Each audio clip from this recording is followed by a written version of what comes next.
Nas flores do jardim de Margarida, Maria Esperança nasceu, quebra nos espinhos da vida. Menina Maria cresceu. Nasci no dia 10 de fevereiro de 1910, um dia de carnaval. Não sei se segunda ou terça. Sei que era carnaval porque minha mãe sempre falava.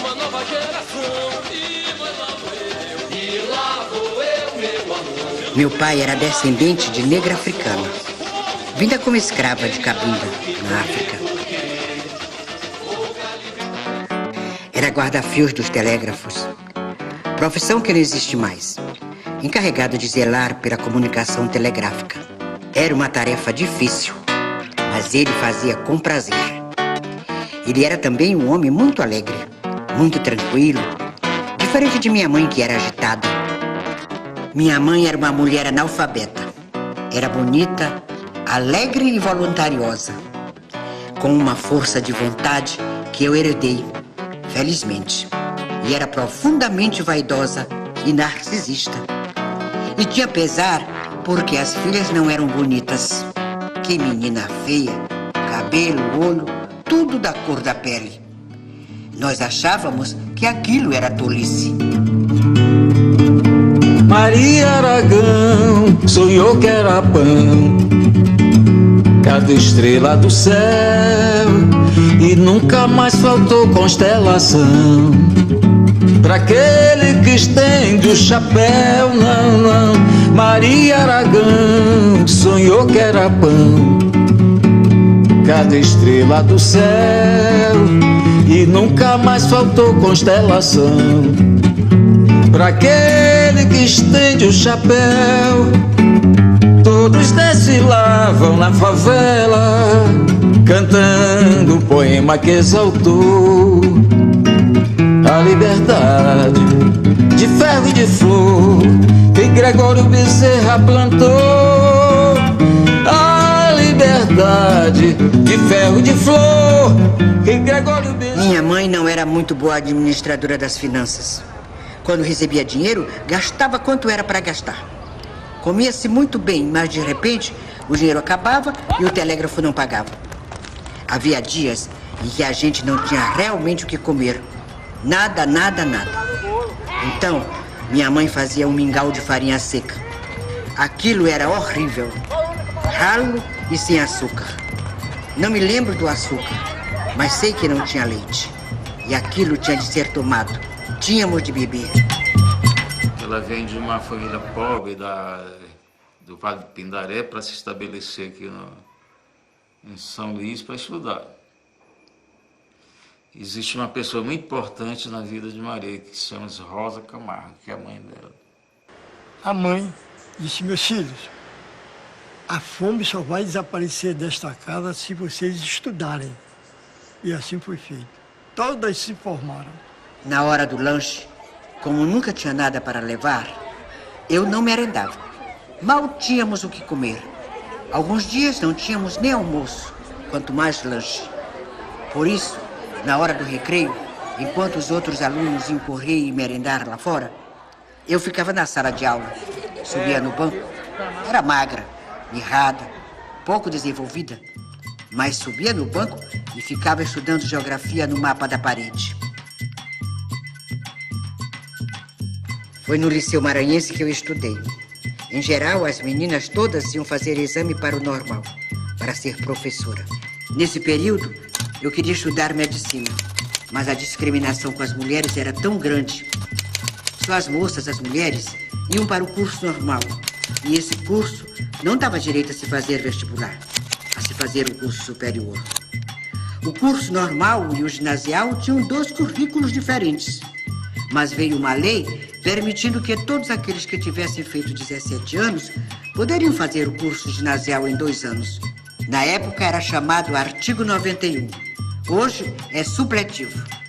Terminei o curso, fiz os 2 anos e peguei meu certificado.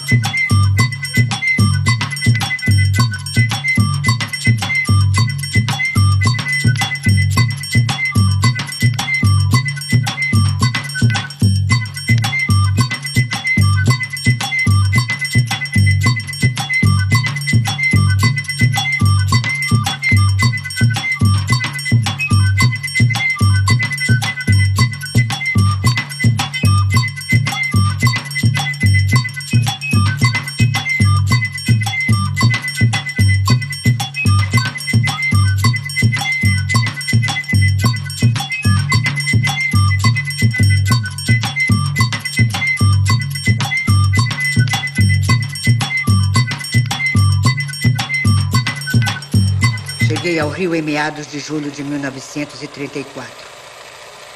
O doutor Carlos Macieira havia indicado um médico para minha mãe, mas ela não demorou a morrer. Eu fiquei meio louca. Queria voltar para o Maranhão. Tinha perdido a perspectiva. Mas meu irmão disse: você não é turista. Não quer estudar medicina? Então está na hora de fazer isso. Eu fiquei.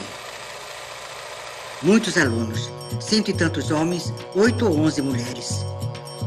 O curso foi muito difícil para mim porque eu precisava trabalhar, por isso continuei dando as aulas particulares. Nesse período, chegaram ao Rio de Janeiro maranhenses que eram comunistas e ficaram na Ilha Grande. Eles foram para a mesma pensão em que eu estava hospedada, de uma maranhense que a gente chamava de Dona Quili.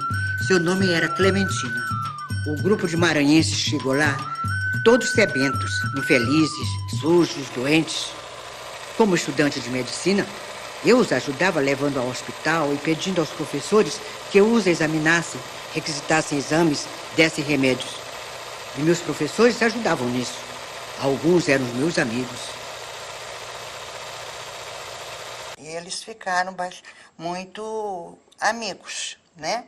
E Maria, mesmo assim, mesmo sabendo da militância deles, etc., não se envolveu nem se sensibilizou nesse aspecto.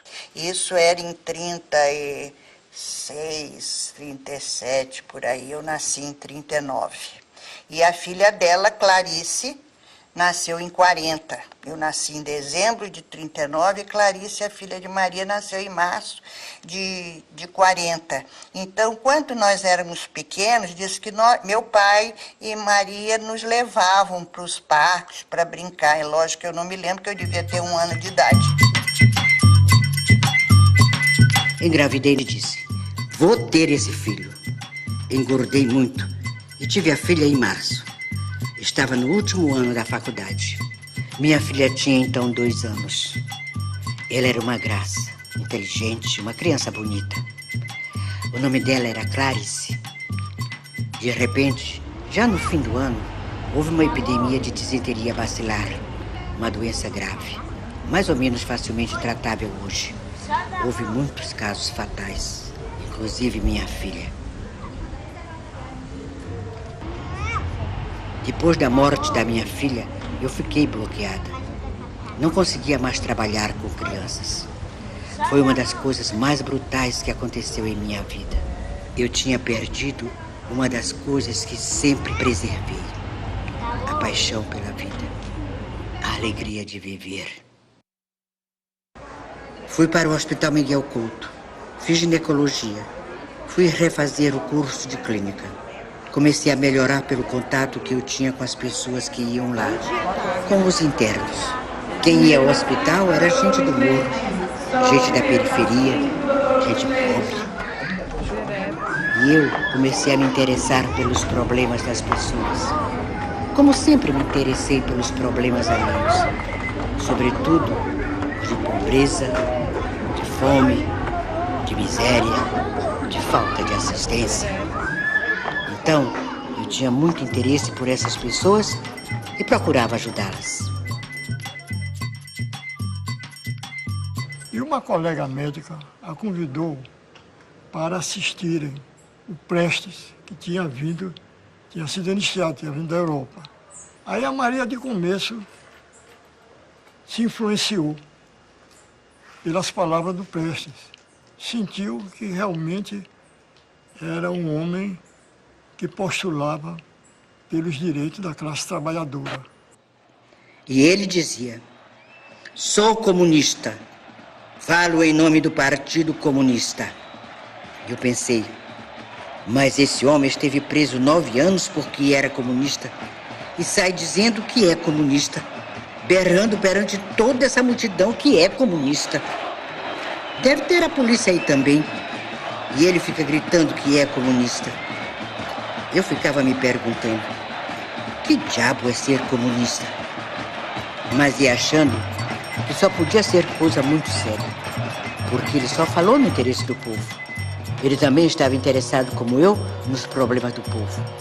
E quem fala em povo, fala em miséria, fala em fome, fala em todas essas coisas que eu sempre soube. Eu decidi. Vou entrar para o partido desse homem. O partido foi criado em 25 de março de 1922. O Partido Comunista Brasileiro. Entre os quais havia Astor Ajuda Pereira, havia o de Pernambuco, o Cristiano Machado, o Cristiano Cordeiro, de Pernambuco. Dos intelectuais havia o Astor Ajuda Pereira, que se uniu aos operários, sapateiros, alfaiates, e criou esse Partido Comunista no Brasil em 22, inspirado na Revolução Soviética de 1917. E o que acontece? Mas aí o Prestes não entra logo no partido, não. O Prestes vai estar no partido depois que ele está na Bolívia e que Astor Ajuda Pereira procura ele e começa a dar livros para ele. Quando o Prestes volta, é que o Prestes vai para o Partido Comunista Brasileiro. O Prestes, sentindo, certamente, na pessoa dela, uma pessoa convicta, capacitada e preparada para essa tarefa, mandou ela para o Maranhão para dirigir o Partido Comunista. E ela veio.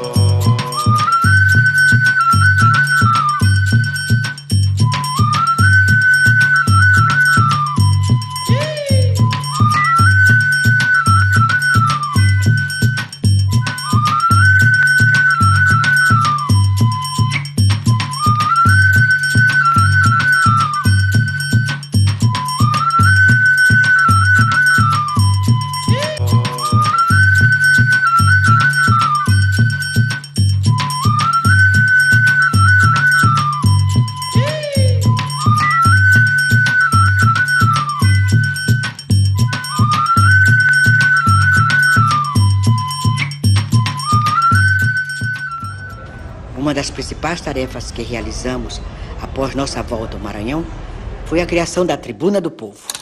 Claro que com a mesma dificuldade de sempre, pouca gente para trabalhar. Eu própria era diretora, redatora, secretária, era uma coisa louca. Ao mesmo tempo em que a gente ia para a porta das fábricas vender, aproveitávamos para colher informações, denúncias ou material para reportagens. Pois quando havia alguma coisa de mais sério, a gente pedia para as pessoas irem à redação à noite para fazer o trabalho melhor. Tinham também notícias do interior, principalmente denúncias de conflitos de terra. O que a Maria Aragão consegue ter é um conhecimento a mais, né? E talvez ela, conhecendo a dificuldade do campo e do Maranhão e da pressão das oligarquias do meio rural, ela percebe que tem uma outra oportunidade de vida. E ela também teve uma oportunidade, conseguiu chegar à faculdade, a fazer medicina, e aí sentia essa questão, conhecer o Partido Comunista, né? Conhecer os princípios do Partido Comunista, e aí ser uma mulher muito humana, né?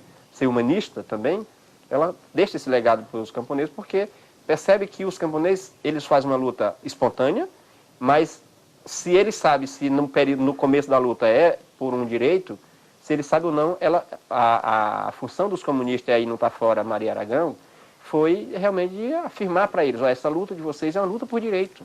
Cometi um erro de me expor muito quando voltei para o Maranhão. Tal fato assolou a reação contra mim, particularmente o clero. Os padres me atacavam furiosamente. Diziam, chegou aí uma Dona Maria.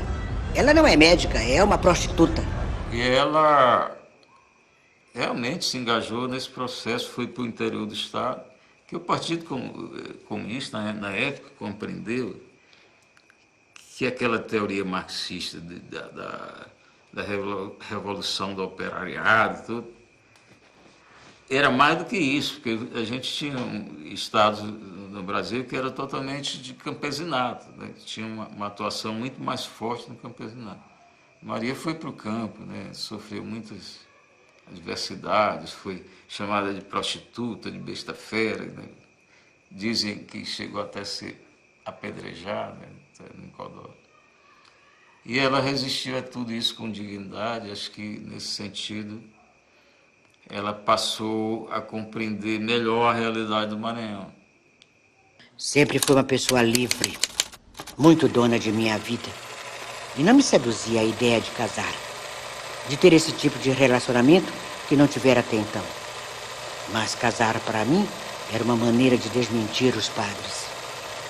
Ter um relacionamento sem casar não é ser prostituta, mas eles diziam que eu era.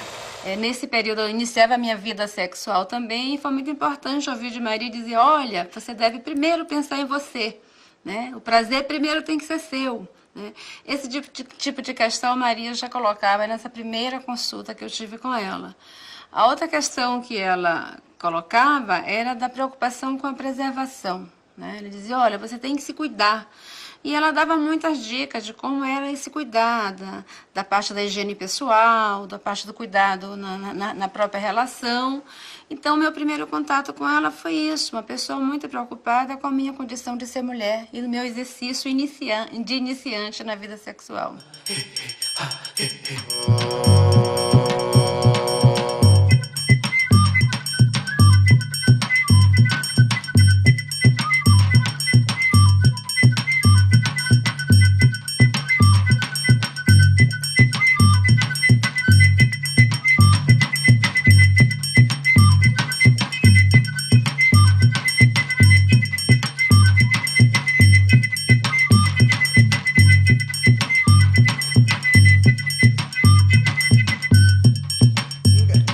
Período de grande atividade política.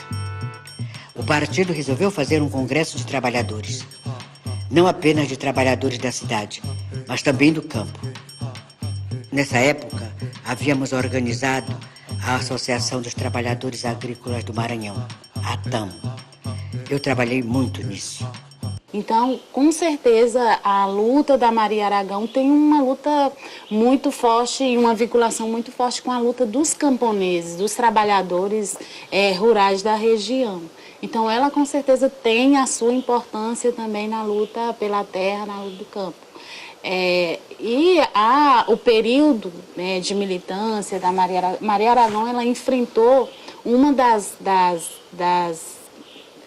oligarquias, né, que perpetuou muito tempo no Maranhão, que foi a oligarquia de Vitorino Freire, em plena ditadura. Né? Ele era um ditador e reprimiu muita gente, muitos lutadores na região, inclusive a Maria Aragão. Já estamos no início dos anos 50.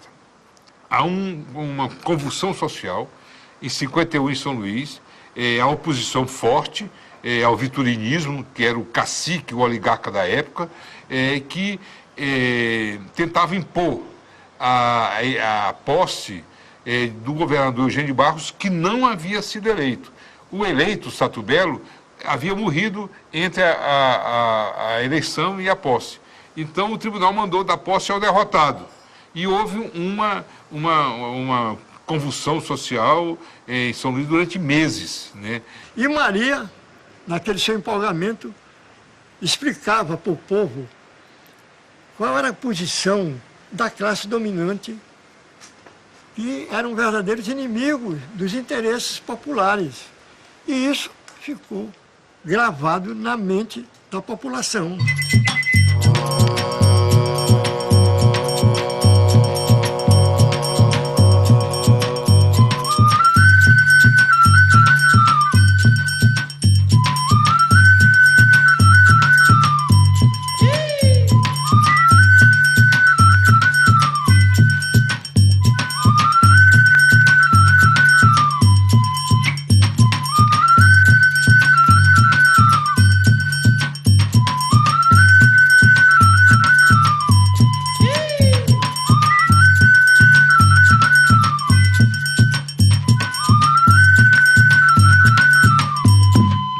Eu estava enfrentando alguns problemas no partido aqui no Maranhão. Andava meio desiludida, sentindo que eu não era um fator de unidade. Tinha havido uns choques com alguns companheiros, coisas desagradáveis mesmo. Então, apesar de dizerem que eu era sectária e autossuficiente, fui surpreendida com a indicação para uma viagem à União Soviética. Fui, portanto, à União Soviética e lá fiquei 1 ano e 3 meses. Foi a experiência mais interessante que passei, pela oportunidade que tive de ver como era o socialismo na prática. Eu me encontrei com tudo: a educação gratuita, a saúde gratuita, Vi preço de passagem paga em frações e rublo, em copex. Vi um povo alegre, enquanto diziam que o russo era triste. Um povo que cantava e dançava na rua, que bebia muito. Tudo isso me incentivava a continuar lutando pelo socialismo. Desde 1963, eu estava trabalhando no Centro de Saúde do Anil, como serviços prestados, sem vínculo empregatício. O secretário de Saúde, Dr. José Carvalho Branco, mandou me chamar e propôs que eu assumisse a direção do posto de saúde. Pedi 24 horas para pensar, dizendo que eu nunca tinha dirigido órgão nenhum, a não ser o Partido Comunista. Eles me olharam espantados. Fui ao posto de saúde conversar com o pessoal. Disse-lhes que só aceitaria o convite de comum acordo com todos, se aceitasse o meu modo de trabalhar. Fui logo avisando. Não sou flor que se cheire, mas eu gosto de trabalho de forma consciente e gosto que as pessoas que trabalhem comigo também reajam desse jeito. Foi um trabalho revolucionário. Primeiro, investiu na equipe multidisciplinar. Segundo, compreendia que devia fazer palestras nas casas das pessoas da comunidade, nos bairros adjacentes. E com isso estava sempre frisando, né, que era a falta de saneamento básico, que era a causa, de fato, das doenças, né? E no seu rastro, a organização de grupos, associações, fez um trabalho espetacular. O golpe militar de 1964 foi uma surpresa terrível para o partido. Fez com que todos ficássemos atônitos, sem saber o que fazer. O que se esperava era justamente o contrário, que as forças progressistas vencessem as reacionárias. As notícias que tínhamos vinham pelas ondas da Rádio Marinque Veiga, do Rio de Janeiro, e eram sempre animadoras. Não nos preparamos para enfrentar o golpe. A reação aqui esperava que eu fugisse após o golpe. Não me prenderam logo no primeiro dia. Minha casa estava cercada. De lá eu vi os policiais. O meu primeiro contato com Maria Aragão ocorreu no quartel da Polícia Militar do Maranhão, de onde meu pai era sargento da banda de música. E a Maria se encontrava presa. E habitualmente eu ia com meu pai para lá para o quartel.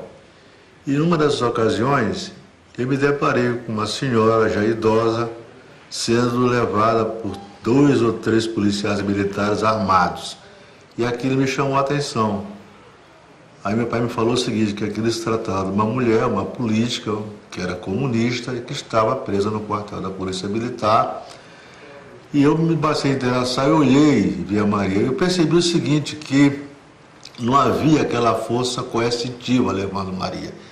Eu percebi que os policiais estavam assim um pouco descontraídos e depois eu vi saber que a Maria no convívio, mesmo na prisão, ela conversava de vez em quando com os policiais, até recomendar medicamento, falava sobre higiene, falava sobre as mulheres dele, enfim.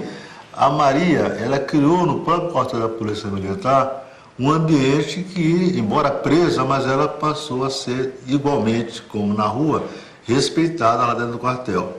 A resistência à ditadura do Maranhão, ela foi sufocada logo nos anos 60, com a desarticulação do PCdoB, a morte, o desaparecimento de um grande militante do PCdoB, o Augusto Nascimento. Ela foi desarticulada com a repressão violenta contra os trabalhadores no Vale do Pindaré, nos anos, finais dos anos 60, no governo, quando Sarney era governador do estado. Havia setores do PCB ligados a Maria e setores do PCdoB liderados pelo José Augusto Moschel, mas muito tímidos, porque a repressão era muito grande no Maranhão. E, por outro lado, as lutas em defesa da terra, essa luta, sobretudo no Vale do Pindaré, no Mearim, ela nunca parou, mas sem uma direção direta dos partidos de esquerda. O PCdoB tinha sido organizado aqui um pouco antes do golpe, por Eliane Moschel. Ela quis me levar, mas, logicamente, eu reagi. Depois da campanha eleitoral de 1965, em que agíamos à sombra, minha atividade se limitava a vender jornais. Eu era representante da Voz Operária e a Voz da Unidade. Fazia isso abertamente, e era devido a essa atividade que fomos recomeçando a vida partidária. O trabalho veio se desenvolvendo paulatinamente, mas não voltamos aos 2.000 membros que tínhamos antes do golpe, nem ao mesmo trabalho que fazíamos no interior. Mas a partir daí, passamos a trabalhar mais nos sindicatos. Neiva Cassado, né, seus seguidores apoiaram o Sarney para governador em 65 contra os candidatos contra o candidato do Newton Belo, viturinista, e o PCB da Maria apoiou a candidatura do Renato Acher, que, embora fosse ligado ao Vitorino, ele tinha se destacado como uma liderança democrata nos anos 50, nos anos de Juscelino Kubitschek, e nacionalista, e patriota. Até 1970, eu sobrevivia com meu consultório. Não tinha emprego fixo. E isso dava muita preocupação para alguns colegas que viviam dizendo para eu ir atrás de um emprego no governo. No dia 23 de dezembro de 1970, Hamilton e Serrão entraram na minha casa e disseram: "Nós te trouxemos um presente. Estás nomeada médica." Comecei a trabalhar como médica do Estado. Primeiro fui trabalhar no posto de João Paulo, depois do Anil. Eu fazia clínica. Fiquei trabalhando dessa forma até 1973, quando fui presa pela última vez. Ela foi contratada como médica numa situação em que a sobrevivência pessoal dela estava em risco, que amigos dela de esquerda conseguiram um posto de médica num centro de saúde de um bairro de periferia.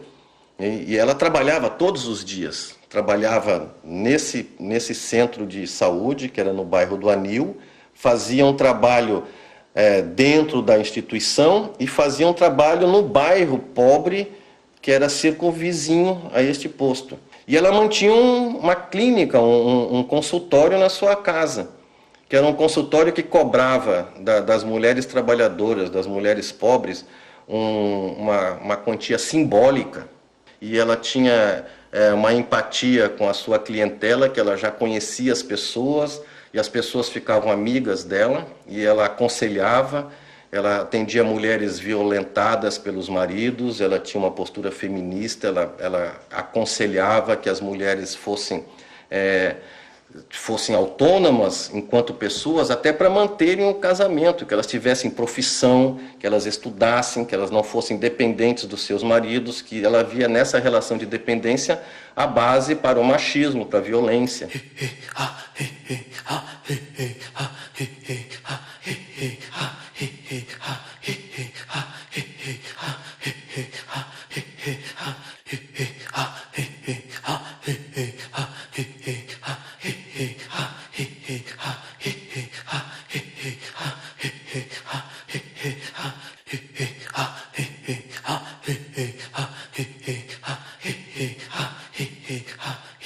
Eu conheci Maria, antes de conhecer a pessoa, eu conheci a fama, porque quando eu comecei a ouvir falar no nome de Maria Aragão, ela estava presa numa situação completamente absurda. Ela tinha sido presa pela ditadura militar e tinha cumprido a sua pena. Depois de libertada, houve uma releitura do seu processo e ela foi condenada a uma pena adicional. Então ela é capturada novamente e é levada para Fortaleza, e nesse período, que foi um pouco menos de um ano, ela é torturada já com 70 e poucos anos. Quando voltou, nenhuma repartição queria aceitá-la, por ser do partido. E o Dino, então, disse: não, eu levo a Maria comigo lá para Aldenor Belo. Ela veio para cá. E também ela sempre lutou no combate do câncer. E ela veio para cá mesmo, o Dino convidou, porque ela participava dessa luta do combate ao câncer. E até o momento nós também participamos de combate ao câncer, que é um hospital de referência, que é de Câncer do Maranhão. Mas 8 de março, ele nasceu, eu não diria que foi como um contraponto ou como uma oposição às mulheres da ilha, mas eu diria que foi como uma forma de mostrar uma outra tendência de organização de mulheres, né? E era uma tendência, um grupo mais ligado, eu diria ligado mais à tendência partidária, né? E embora Maria não colocasse isso verbalmente, nem as outras militantes, mas eu via o 8 de março como um grupo ligado à instância dos partidos e que pregava a organização das mulheres muito mais no sentido de fortalecimento dessa relação mais partidária, né? Ela também foi responsável pela criação da Associação de Mulheres Médicas, onde ela leva para essa associação o discurso da saúde da mulher.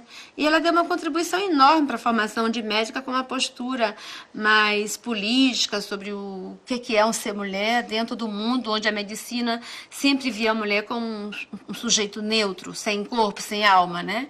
Nós criamos com muita força o Comitê Brasileiro de Anistia Seção do Maranhão. E nós éramos criticados, ironizados, porque colocávamos as bandeiras da convocação da Assembleia Ampla, de uma Assembleia Nacional Ampla, da Anistia Ampla Geral e Restrita, da convocação de uma Assembleia Nacional Constituinte, e as pessoas diziam que aquilo não dava voto. E a nossa bandeira de luta era uma bandeira clara, pão, terra e liberdade. E isso teve uma resposta popular muito grande, e foi fundamental para a reorganização das forças democráticas de esquerda no Maranhão a partir do final dos anos 70 e por toda a luta dos anos 80. Esse é o reencontro, digamos assim, da Maria na campanha de 78, na nossa campanha e na campanha pela anistia e na campanha e na denúncia da meia passagem, na luta pela meia passagem, a Maria retomou os seus momentos de glória de militância. E assim, os anos 80 foram anos de militância forte da Maria. Foi um ano de rejuvenescimento da Maria. A Maria, logo em seguida, depois do Comitê Brasileiro pela Anistia, nós conseguimos a anistia já em 80, né, 79, 80, né? A Maria, ela inicia conosco também um outro grande movimento na história do Maranhão, que foi a denúncia da implantação da Alcoa, da usina de alumínio em São Luís. Dessa oposição para valer saem os quadros que eram do PCdoB, saem os quadros que eram do então PCB, que se transforma no PPS, saem os prestistas, saem o PDT, era uma grande frente que elege um deputado em 1978, ainda no período da ditadura, e não era bem o final, porque o final da ditadura está em torno de 84, 85 até 88, e é uma grande vitória eleitoral. O deputado de esquerda, lançado pelo MDB, que foi o Haroldo Saboia, é o mais votado da legenda do partido.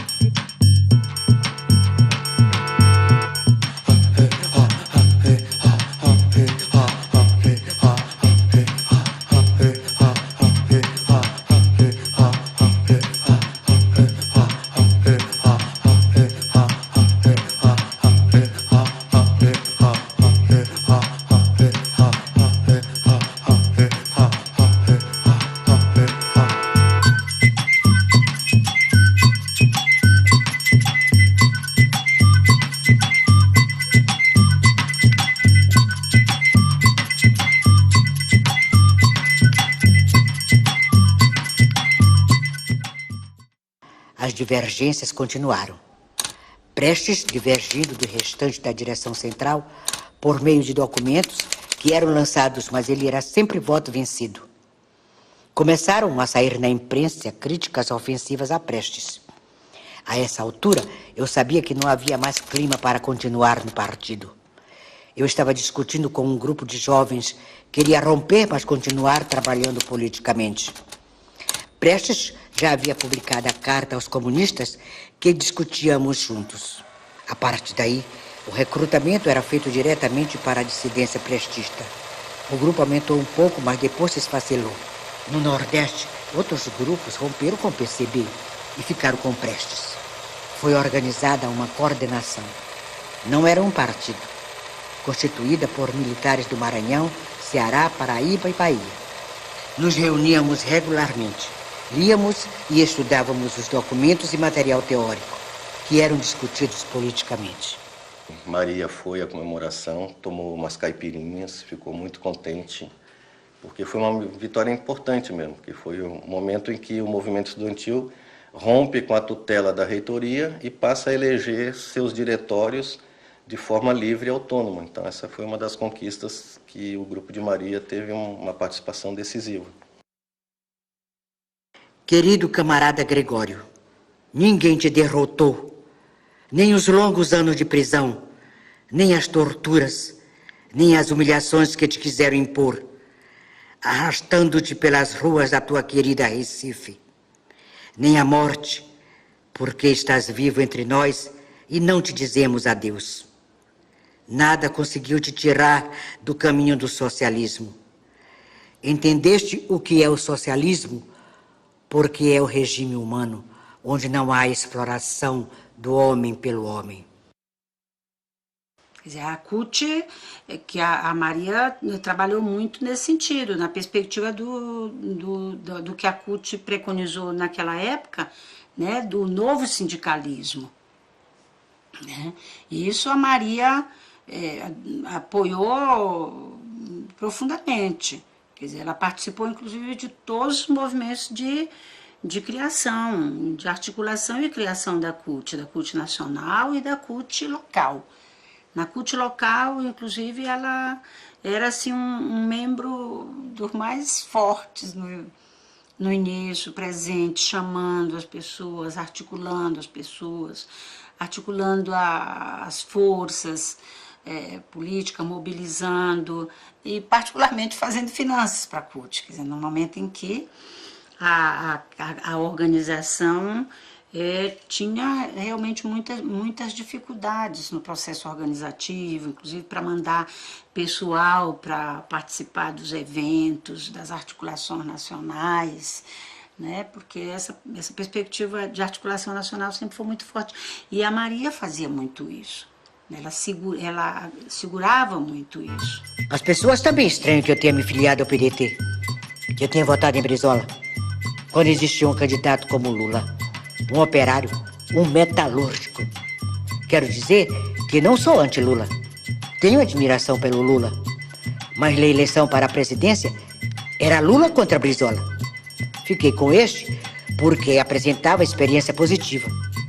Além disso, Brizola mostrou que é um homem corajoso. Defende a democracia. Como aconteceu no Rio Grande do Sul, no episódio da renúncia do Jânio. Havia o perigo de um golpe. Ele foi ameaçado de ter o palácio bombardeado, mas ficou lá dentro. Pegou o microfone e convocou o povo para a resistência. Com isso, ele garantiu a posse de Jango. Não apoiei o Brizola só porque o Prestes o fez. Com todo o respeito, toda a admiração que tinha pelo Prestes e que ainda tenho, eu não teria ficado com Brizola se não tivesse essas qualidades. A presença de Maria era como um poder simbólico que existia na época, que nos alimentavam de esperança e nos davam coragem para continuar. E assim ela foi multiplicando as suas ideias, a sua forma de ver o mundo, e como a forma de ver o mundo dela era um mundo igualitário, era um mundo socialista, onde não havia nem oprimidos e nem opressores, claro que isso cativava as pessoas de bem. Maria se aproximou muito dos artistas, que sabia que além dos objetivos da missão socialista, vamos dizer assim, existia um coração muito grande para ser conquistado do povo, que não se conquista o povo somente por discurso, mas por as atitudes. Em 88, a gente já inserido no contexto, que tudo isso passa por um processo de conquista, passa por um processo de chegada, de como chegar, para que a gente ganhe também o respeito e a credibilidade necessária para a gente propor alguma coisa. Então, propusemos a escola que estava totalmente decadente para que desenvolvesse um enredo em cima da história de Maria Aragão. Isso porque já conhecíamos essa história. Isso porque sabíamos que a cidade a respeitava. Até a direita respeitava Maria Aragão pela sua luta permanente e incessante, que não deu trela nenhuma vez para os poderosos. E a turma da favela topou.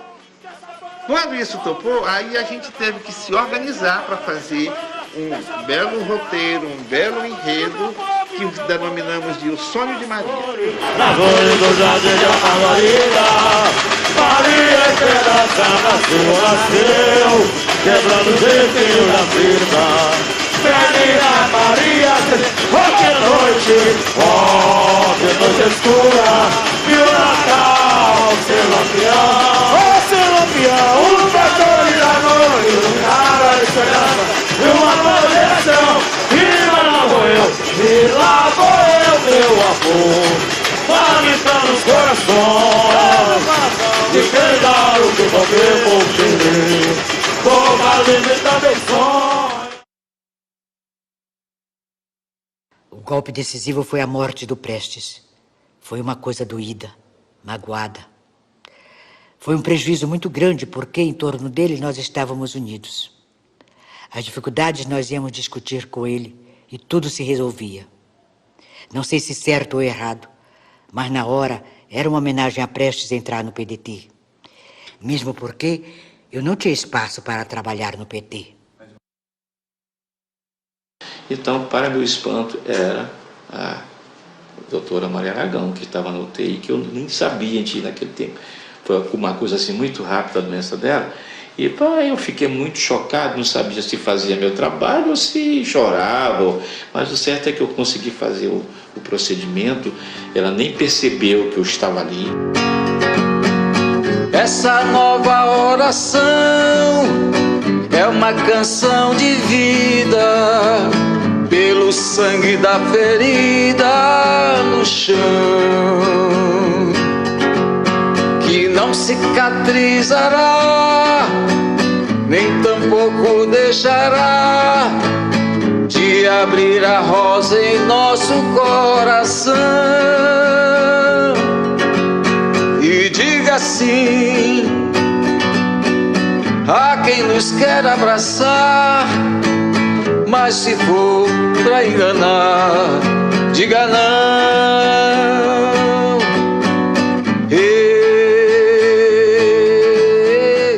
Quando ela morre aí, isso foi respeitado pela família, não houve cerimônia religiosa. As pessoas que eram amigas de Maria, que tinham religião, puderam rezar e tal, mas não houve um evento religioso. E ela é velada na Assembleia Legislativa por uma razão muito simples, porque ela tinha sido, em vida, homenageada pela Assembleia Legislativa com uma distinção pela contribuição dela à cidadania. Depois que Maria faleceu, um grupo de amigos, né, que certamente comungava do seu ideal, que comungava das suas ideias, sentiu necessidade de dar continuidade à sua luta. Né? E foi assim que no dia 9 de fevereiro de 2001 foi criado o Instituto Maria Aragão.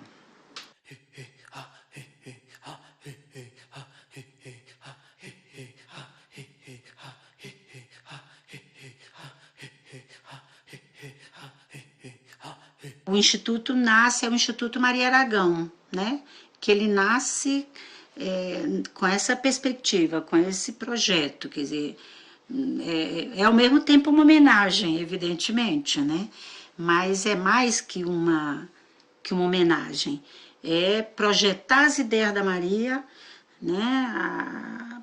Para novas gerações, né? Na sociedade, no Maranhão, e para o Brasil, porque nós consideramos aquilo ali uma experiência muito importante. Bem, aqui nós temos as fotografias de Maria Aragão, quando ela estava pela CUT, que teve o cargo de tesoureira em 1991.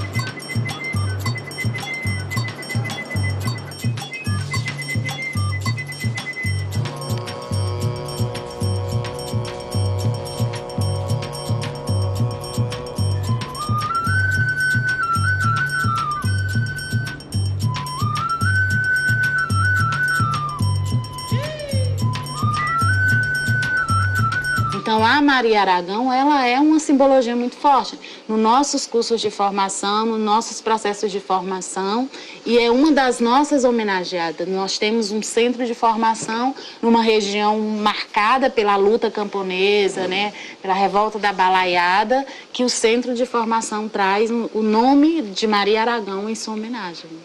A lição de vida de que, para você levar suas ideias, você tem que enfrentar toda sorte de adversidade. Até mesmo o isolamento social, a discriminação. A Maria deu essa lição, né? E mostrar que a história tem fluxo e refluxo, né? Mas que o povo sempre avança. A história da vida de Maria Aragão é muito importante no nosso contexto, né, sociopolítico, cultural. Eu diria até, não só do Maranhão, mas do Brasil, porque Maria realmente foi uma pessoa à frente do seu tempo. E ela deixou um legado muito importante de que a gente precisa lutar, precisa ir buscar as condições de dignidade, que a gente precisa ter coragem, ter resistência, ter coerência, ter ética.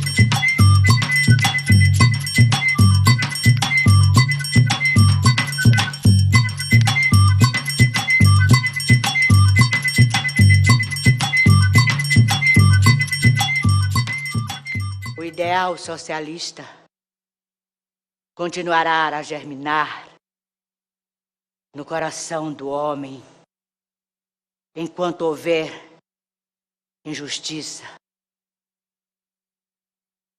desigualdade, discriminação, miséria,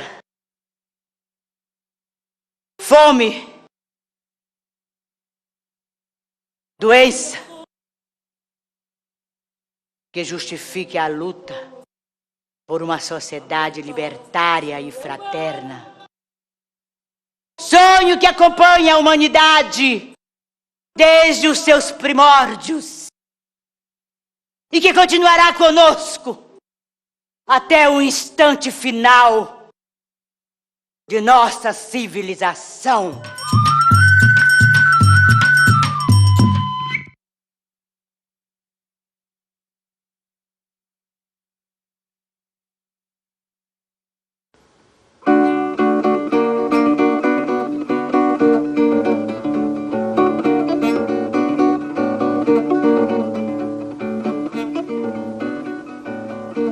Maria Aragão sonhou que era pão, cada estrela no céu, e nunca mais faltou constelação.